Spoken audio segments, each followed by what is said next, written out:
Hello friends, आज की video में हम बात करेंगे 6 क्लास की ज्योग्राफी चैप्टर 8 भारत जलवायु भारत जलवायु वनस्पति तथा वन्य प्राणी यानी कि भारत के जलवायु वनस्पति तथा वन्य प्राणी के बारे में हम बात करेंगे। कुछ लोगों का मैसेज कमेंट आ रहा है, मेरे पास कमेंट्स आ रहे हैं कि मैं हिस्ट्री और सिविक्स की भी वीडियो अपलोड करूं। तो मैं कोशिश करूंगी, बिल्कुल कोशिश करूंगी कि सीटेट के पहले मैं हिस्ट्री और सिविक्स की भी वीडियो अपलोड कर दूं, लेकिन शायद नहीं हो पाएगा क्योंकि अभी ज्योग्राफी में भी 7th और 8th बाकी है। तो 7th 8th का पहले ज्योग्राफी में कंप्लीट कराऊंगी, उसके बाद मैं कोशिश करूंगी कि आपके हिस्ट्री सिविक्स के जो महत्वपूर्ण क्वेश्चन है वो मैं अपलोड कर दूं। और वैसे मैं प्रीवियस ईयर के क्वेश्चन पेपर भी साथ के साथ डाल रही हूँ, तो वो आप देखते रहिए, उसमें सिविक्स भी है और हिस्ट्री भी है। क्योंकि प्रीवियस ईयर के क्वेश्चन पेपर है तो उसमें सारे कुछ होते हैं, तो उस क्वेश्चन पेपर को भी देखना जरूरी है बीच बीच में, क्योंकि आपको क्वेश्चन का पैटर्न पता चलेगा और किस तरह से हमें क्वेश्चन सॉल्व करना है ये पता चलेगा, तो ये भी हमारे लिए बहुत जरूरी है। तो क्वेश्चन पेपर भी आप जरूर देखते रहिए। तो चलिए हम चैप्टर स्टार्ट करते हैं। क्या है? भारत जलवायु वनस्पति तथा वन्य प्राणी, यानी भारत के जलवायु वनस्पति तथा वन्य प्राणी के बारे में। सबसे पहले इसमें है मौसम के बारे में कि हम प्रतिदिन क्या देखते हैं कि जब भी हम न्यूज़ देखते हैं तो न्यूज़ के लास्ट में हमें मौसम की जानकारी ज़रूर मिलती है। आप दूरदर्शन पे अगर कभी न्यूज़ देखते होंगे तो आपको ये देखते होंगे कि उसके लास्ट में हमें मौसम की जानकारी मिलती है। आप सुबह, दोपहर, शाम हर समय आप न्यूज़ एक बार देख लीजिए खोल के, और हर बार जो मौसम होता है वो टेम्परेचर जो होता है वो अलग होता है। तो इसी को हम मौसम कहते हैं। याद रखिएगा, मौसम वायुमंडल में दिन प्रतिदिन होने वाला परिवर्तन है।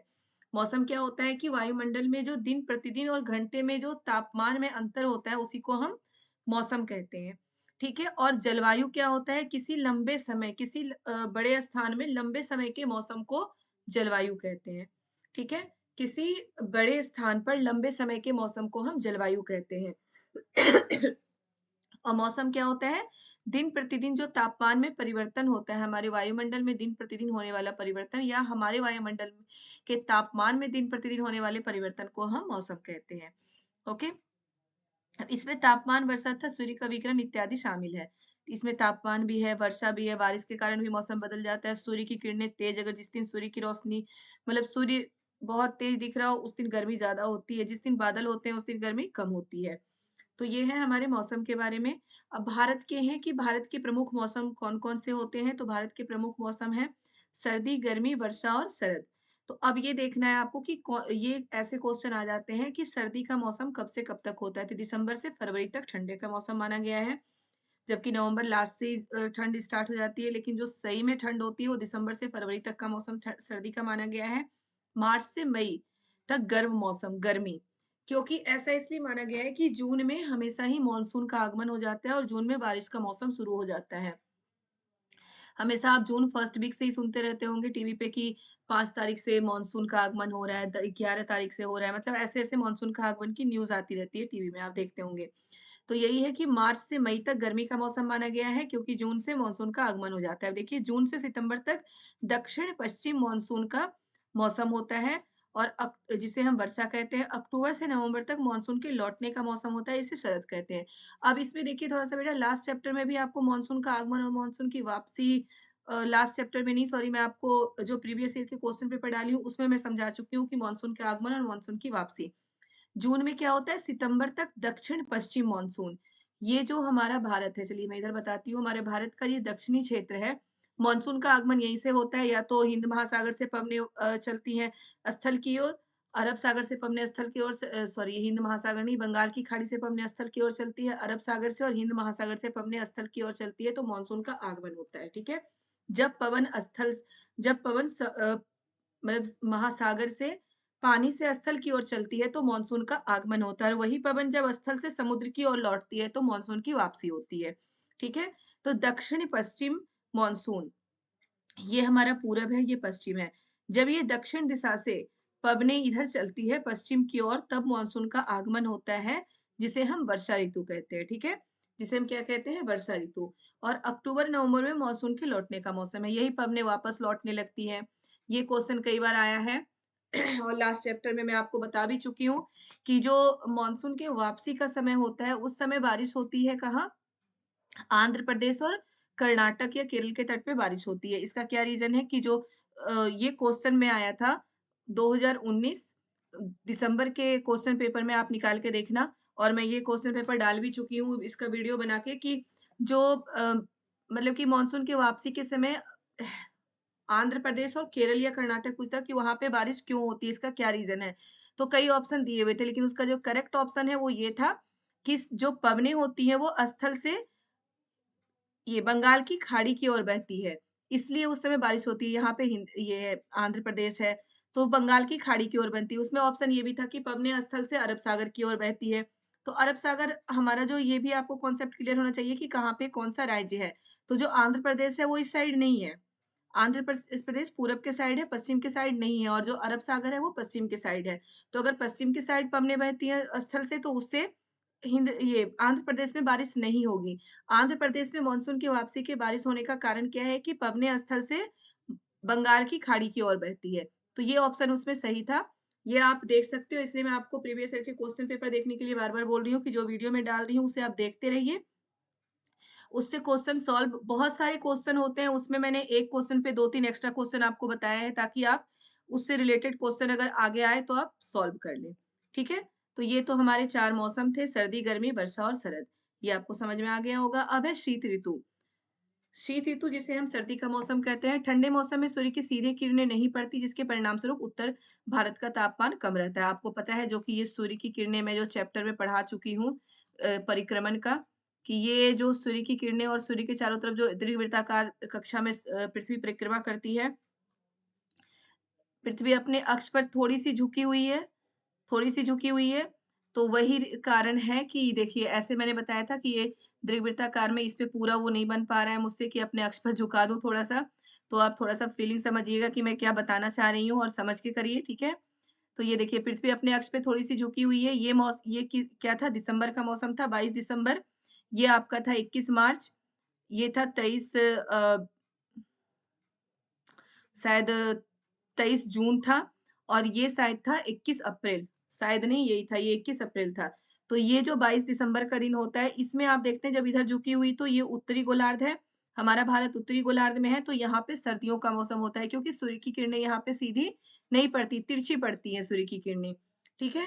तो यही है, ठंडे मौसम में सूर्य की जो सीधी किरणें नहीं पड़ती, जिसके परिणाम स्वरूप उत्तर भारत का तापमान कम होता है।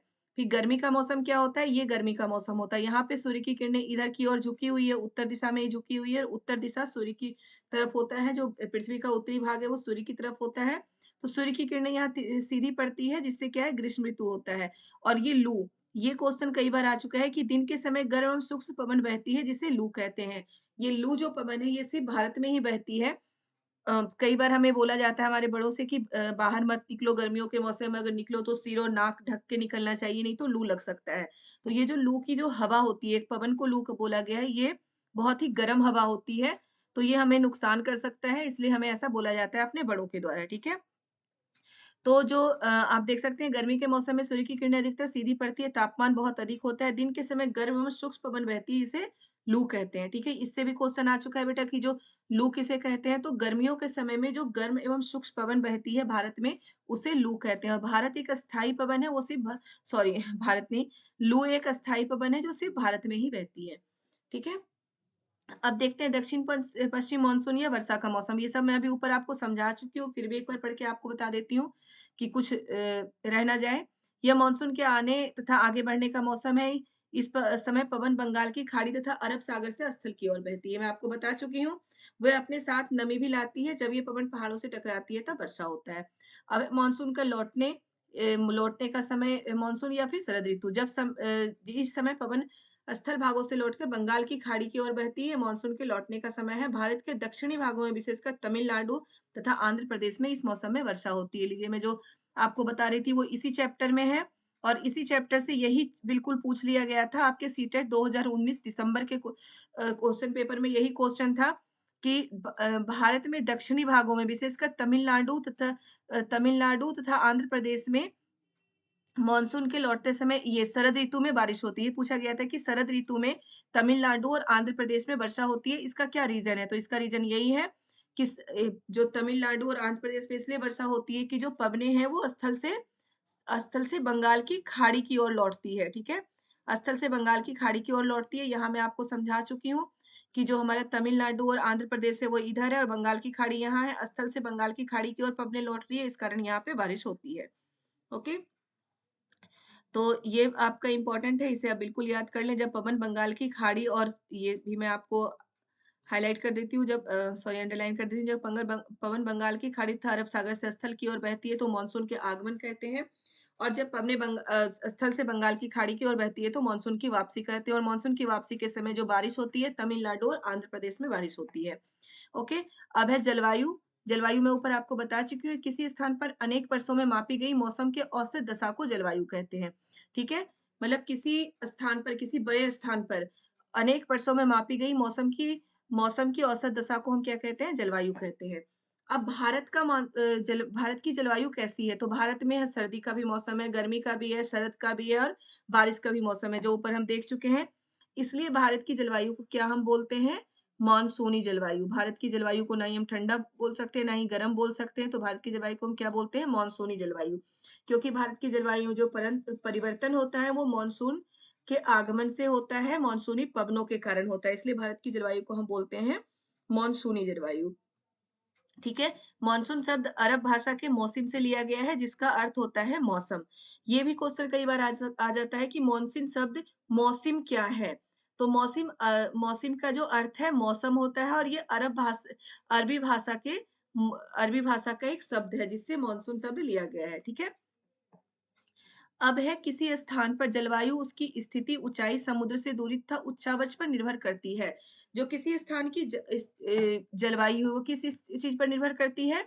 स्थिति, ऊंचाई, समुद्र से दूरी तथा उच्चावच पर निर्भर करती है। बेटा इससे रिलेटेड भी एक क्वेश्चन आ चुका है सीटेट में, वो कब है ये मुझे ध्यान नहीं है, लेकिन इससे रिलेटेड भी एक क्वेश्चन आ चुका है।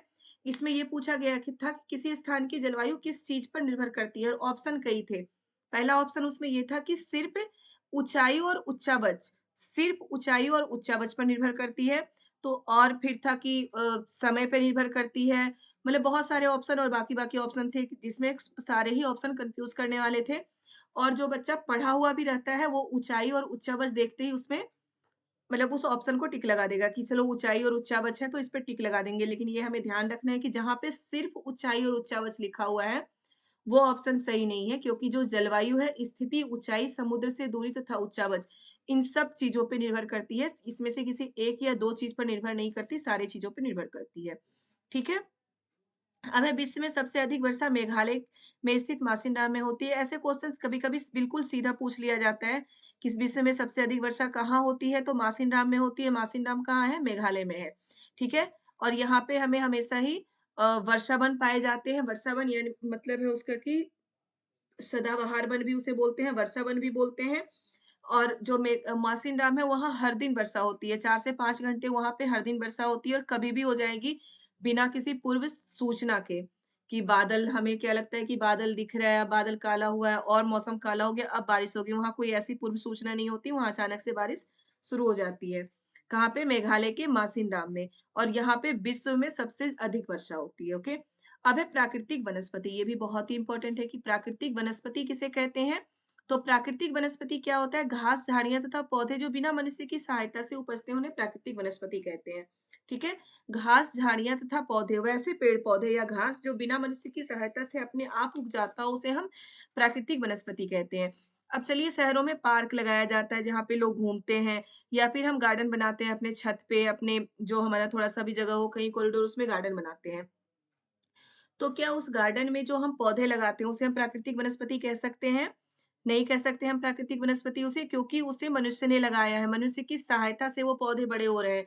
जो घास मतलब कि मवेशियों के चारे के लिए जो घास लगाया जाता है, या हमारे भोजन के लिए धान की फसल, गेहूँ की फसल लगाई जाती है, उसे हम प्राकृतिक वनस्पति नहीं कहेंगे, क्योंकि वो मनुष्य की सहायता से उग रहा है। प्राकृतिक वनस्पति वो होता है जो मनुष्य की सहायता के बिना उग जाता हो, जिसमें मनुष्य की कोई सहायता ना हो, वो अपने आप उग जाता है। और प्राकृतिक वनस्पति वैसे होते हैं जैसे घास स्थल, वन, घास स्थल, ये सभी प्राकृतिक वनस्पति हैं। ठीक है, अब है हमें वनों की आवश्यकता क्यों है? तो वनों की आवश्यकता हमें बहुत ही ज्यादा जरूरी होती है। अब देखिए क्या है, पेड़ पौधों की जड़ें मिट्टी को बांध कर रखती है। जो वन होता है ऑक्सीजन के लिए सबसे ज्यादा आवश्यकता है वनों की। किस चीज के लिए? ऑक्सीजन के लिए। बिना ऑक्सीजन के तो हम मर ही जाएंगे। और दूसरा है पानी के लिए, जहाँ पे ज़्यादा जंगल होते हैं वहाँ बारिश भी ज़्यादा होती है, ठीक है? और जो वन होते हैं, जो पेड़-पौधे होते हैं, वो अपरदन की प्रक्रिया को रोकता है। अपरदन का मतलब होता है काटना, मिट्टी के कटने की जो प्रक्रिया है, उसे रोक कर रखता है वन। ठीक है? जो वन है उसे रोक के रखता है। तो हमें वनों की आवश्यकता क्यों क्यों होती है? इससे भी रिलेटेड क्वेश्चन पूछे जाते हैं। तो यहाँ पे मैंने ये देखिए कि वनों से हमें ईंधन, लकड़ी, चारा, जड़ी-बूटियाँ, लाख, शहद, गोंद इत्यादि प्राप्त होते हैं। वन वन वन्य जीवों के प्राकृतिक निवास हैं। ठीक है? ये सारी चीज़ें तो हमें प्राप्त होता है वनों से। ये जो सारी चीज़ें हैं, जो मैंने ऊपर लिखा है, ये तो हमें प्राप्त होता है, लेकिन जो वन्य जीव हैं, उनके लिए तो जो वन है, वो प्राकृतिक निवास है, उनका घर है। अगर हमें अपने घर से निकाल दिया जाए, तो हम कितने दिन जीवित रह पाएँगे? नहीं रह पाएँगे। हमारे लिए जीवन बहुत ही असंभव हो जाएगा, एक-एक चीज़ बहुत कठिन हो जाएगा। वैसे ही जो ये वन्य जीव होते हैं, उनके लिए भी वनों से मतलब वनों का काटना उनके जो उनकी मतलब वन जीवों की जो संख्या कम हो रही है, इसका रीज़न यही है कि वनों को काटा जा रहा है। कहीं घर बनाने के लिए, फैक्ट्री बनाने के लिए, रेलवे लाइन बिछाने के लिए बहुत सारे रीज़न होते हैं जिसके कारण वनों को काटा जा रहा है और ये वन को काटने से क्या हो रहा है कि वन्य जीव कम होते जा रहे हैं। कोई-कोई जीव तो ऐसे हैं जो बिल्कुल ही विलुप्त हो गए हैं। ठीक है? अब ये ओज़ोन की परत, ये मैं आपको जो बता चुकी हूँ ओज़ोन परत के बारे में लास्ट चैप्टर में ही शायद मैं बता चुकी हूँ कि जो हमारा आयन मंडल है, वायुमंडल की जो परतें होती हैं, आयन मंडल में ओज़ोन की परत है। और ओज़ोन की परत हमारे लिए बहुत ज़्यादा इम्पोर्टेंट है क्योंकि ओज़ोन की जो परत है वो जो सूर्य की परावैंगनी किरणें होती हैं उसको रोक के रखता है, ठीक है? सॉरी आयन मंडल में नहीं, समताप मंडल में ओज़ोन की परत है और ओज़ोन की परत जो सूर्य की परावैंगनी किरणें होती हैं उसको रोक के रखता है। परावैंगनी किरणें वैसी किरणें होती हैं सूर्य की जो खतरनाक किरणें हैं, जो डायरेक्ट अगर पृथ्वी पे पड़ जाए तो हमें स्किन डिजीज़ हो सकते हैं। या फिर मतलब बहुत ज़्यादा कार्बन डाइऑक्साइड हो जाएगा पृथ्वी पे और ताप बहुत ज़्यादा हो जाएगा जिसके कारण इंसान या पशु-पक्षी, जीव-जंतु खत्म हो सकते हैं। तो ओज़ोन परत बहुत ज़रूरी है और जो वनों की कटाई हो रही है पॉल्यूशन के कारण ओज़ोन के परत में छेद हो गया। ये ओज़ोन के परत में छेद कहाँ हुआ है? ये क्वेश्चन भी आ सकता है, वैसे नहीं आया है अभी तक ये कि ओज़ोन के परत में थोड़ा-सा आपको नॉलेज नॉलेज दे रही हूँ साथ के साथ। जो अंटार्कटिका है वहाँ पे ओज़ोन की परत में छेद हो गया मतलब अंटार्कटिका में नहीं, अंटार्कटिका के ऊपर जो हमारा समताप मंडल है वहाँ पे ओज़ोन की परत में छेद हो चुका है। और इसका रीज़न यही है जो हम वनों को काट रहे हैं और पॉल्यूशन ज़रूरत से ज़्यादा जो पृथ्वी पर पॉल्यूशन हो रहा है, ठीक है? अब ये देखिए वनों का उपयोग ये है सारे। तो वनों का उपयोग तो आप बहुत अच्छे से बता सकते हैं कि वनों से हमें क्या-क्या चीज़ें मिलती हैं, वनों की आवश्यकता हमें क्यों है। अब है वन्य प्राणी, वन्य प्राणी मतलब हमारे जो जीव-जंतु हैं, बहुत सारे वन्य प्राणी पाए जाते हैं। वन्य प्राणी क्या करीब-करीब सभी तरह के वन्य प्राणी भारत में पाए जाते हैं। कुछ वन्य प्राणी ऐसे हैं जो आगे के शायद 7th में है या 8th में है कि जो लंबे चोंच वाले टूकन पक्षी होते हैं, एनाकोंडा होता है, ये सब क्वेश्चन भी बेटा डायरेक्ट पूछा गया है एग्ज़ाम में। सीटेट के एग्ज़ाम में कि जो टूकन पक्षी होता है वो कहाँ पे पाए जाते हैं, एनाकोंडा कहाँ पे पाया जाता है, तो ये 3-4 नाम मैं आपको बता रही हूँ।